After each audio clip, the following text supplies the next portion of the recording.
Job chapter 2, Through the Bible, Part 3, Down to the Dump of the City. Now when Job's 3 friends heard of all this evil that was come upon him, they came every one from his own place. Eliphaz the Temanite, and Bildad the Shuhite, and Zophar the Naamathite. For they had made an appointment together to come to mourn with him and to comfort him. Job 2, verse 11. Now we are introduced to the 3 friends, and we need to get to know them. Eliphaz was a Temanite. Teman was a grandson of Esau, according to Genesis 36 verses 10 and 11. Bildad was a Shuhite. Shua was a son of Abraham, according to Genesis 25 verse 2. Zophar was a Naamathite. Naamah was in northern Arabia. These facts lead us to place the time of Job at the time of the patriarchs, and it also gives to us the general location where Job lived, although we do not know the specific spot. These men came to mourn with Job. Since I am going to say some very ugly things about his friends, I think I ought to say what I can that is good about them. They were real friends to Job until this happened to him. This experience alienated them from Job, and the reason it did was that they did not know God, nor did they know why God does certain things. This is a good reason why even today many of us should be very careful about trying to explain why certain things happen to other people. We have no right to say that God has let something happen to so-and-so for such and such a reason. We may think it is a good reason, but the problem is that we really don't know the reason. These friends of Job were just as sure of their reasons as people are today. They thought they knew why certain things happen, but they were entirely wrong. However, note that they were real friends to Job. And when they lifted up their eyes afar off, and knew him not, they lifted up their voice and wept, and they rent every one his mantle, and sprinkled dust upon their heads toward heaven. So they sat down with him upon the ground 7 days and 7 nights, and none spake a word unto him, for they saw that his grief was very great.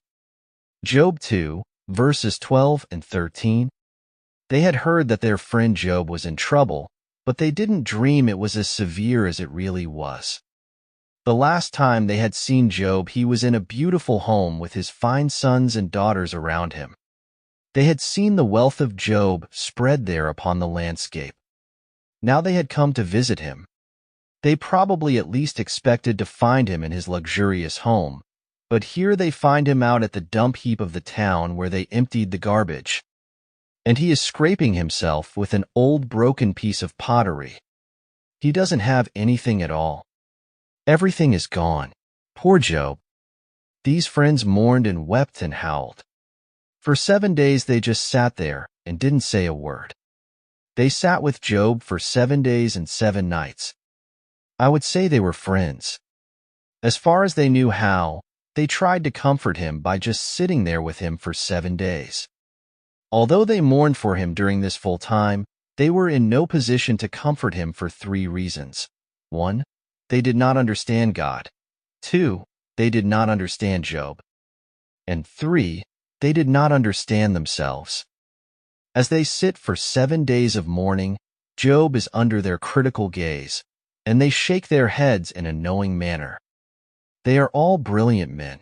They are all philosophers, men who do a great deal of thinking. During all those 7 days they are thinking, and they all come to one conclusion. They come to it from different angles, but the conclusion is the same. Job must be an awful sinner for these things to happen to him. God must be punishing him. He had better get his life straightened out. This is the conclusion of each of them. Finally, Job just can't stand it any longer. They are beginning to shake their heads in a knowing way with a smirk on their faces. They seem to say, "Aha, brother Job, it finally comes out. You've been living in sin, and you gave the impression that you were such a pious individual. Now we know that this has come to you because your sin is out at last." Well, Job just can't take that. He can take everything else that has happened to him, but not a false accusation. So the dialogue begins. Job is the first to speak.